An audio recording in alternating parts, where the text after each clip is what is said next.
Eu quero cumprimentar a todos os irmãos e amigos com a paz do Senhor Jesus.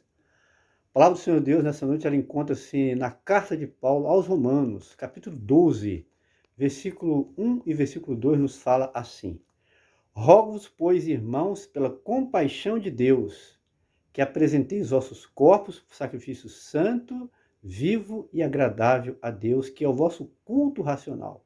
E não vos conformeis com este mundo, mas sede transformados pela renovação do vosso entendimento, para que experimenteis qual seja a boa, agradável e perfeita vontade de Deus. Romanos 12, 1 a 2, o tema dessa noite, um sacrifício vivo, santo e agradável a Deus. Vou repetir, um sacrifício vivo, santo e agradável a Deus.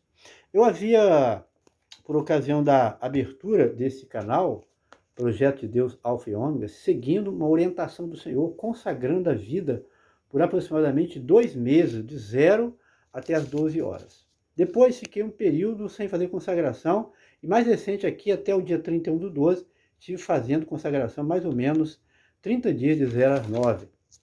Só que nesse último dia do mês passado, né, quando fui colocar diante do Senhor, entregando esse último período de consagração, ao invés de falar 0 às 9, quando fui falar, eu falei 0 a meio-dia. Opa, 0 a meio-dia, aí acendeu uma luzinha, né?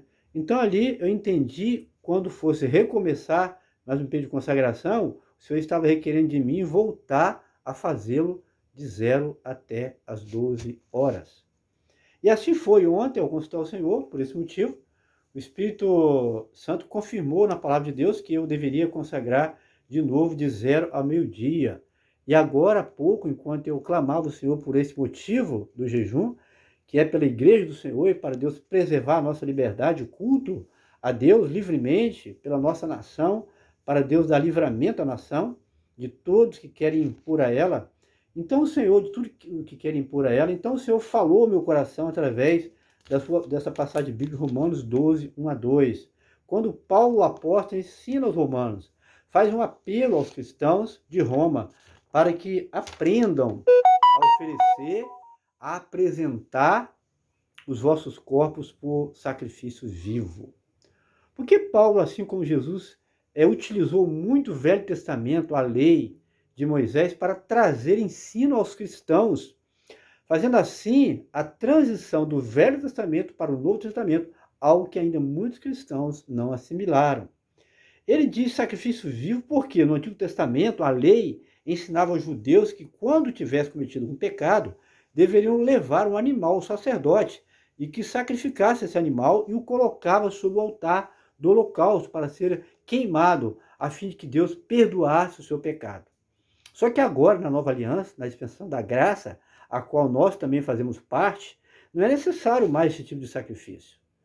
Mas agora o Senhor quer que nós entreguemos, consagremos os nossos corpos, nossas vidas, como um sacrifício vivo sobre o altar do Senhor. Ou seja, nossas vidas a serviço do Rei Jesus. É bom observar também a segunda parte, que esse sacrifício, além de vivo, ele deve ser santo, ou seja, separado do mundo, separado do pecado.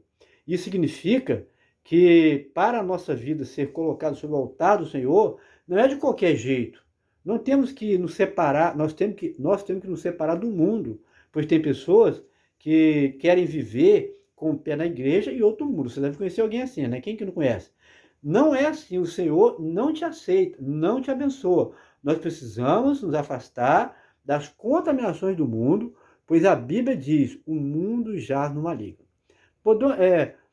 Portanto, precisamos ser um sacrifício vivo e santo no altar do Senhor. Se agirmos dessa forma, a nossa vida, então, está apta para o próximo ponto aqui, um sacrifício agradável a Deus. O problema, muitas vezes, que acontece, que o cristão, para ser bem visto, aplaudido pelos irmãos, família, colega de trabalho, ele precisa fazer tudo para agradar as pessoas. Mas o ensino do apóstolo é que quem tem uma preocupação de agradar a Deus, não deve se conduzir dessa maneira, procurar agradar as pessoas. Que o Senhor quer ver todas as coisas, pois ele que vê todas as coisas está satisfeito com a nossa vida, com o nosso comportamento. Vai acontecer que você, vendo que uma vida de santidade, vivendo a vida de santidade, que de obediência aos mandamentos do Senhor, antes assim irá se levantar pessoas contra você, situações, até falar mal de você, não importa. O que importa é que você, como eu, devemos viver uma vida de sacrifício vivo, santo e agradável a Deus. E para concluir essa mensagem, Paulo então era movido pelo Espírito Santo e não nos conformeis com este mundo. Porque se o cristão está afeiçoado, está deixando o seu comportamento de maneira alguma, ele poderá cumprir os 3 requisitos anteriores. Certo? Se ele estiver afeiçoado ao mundo, ele não vai poder cumprir os 3 requisitos anteriores. Ser um sacrifício vivo, ser um sacrifício santo e ser um sacrifício agradável a Deus. Mas temos que ser transformados pela renovação da nossa mente, para que possamos experimentar, aí sim, né? Você ser um sacrifício vivo, um sacrifício santo e agradável a Deus, você vai poder fazer o quê? Experimentar o quê? A boa, a perfeita e agradável vontade de Deus. Que já é tempo, né, para outra mensagem. Aliás, aqui já é tema. Esse finalzinho aqui já dá para pegarmos outra mensagem sobre isso. Amém, amado? Então essa palavrinha do Senhor, mais esse ensino do Senhor, para que possamos o quê? Ser um sacrifício vivo, santo e agradável a Deus. Por gentileza, curta, comente e compartilhe os nossos vídeos. Se ainda você não é inscrito, porque se você está recebendo uma bênção na palavra, se você está permanecendo, por que falta você clicar, você se inscrever no nosso canal? Você somente vai ser abençoado pelo Senhor por esse gesto. Amém? Que Deus abençoe a todos, uma boa noite. A paz do Senhor Jesus a todos.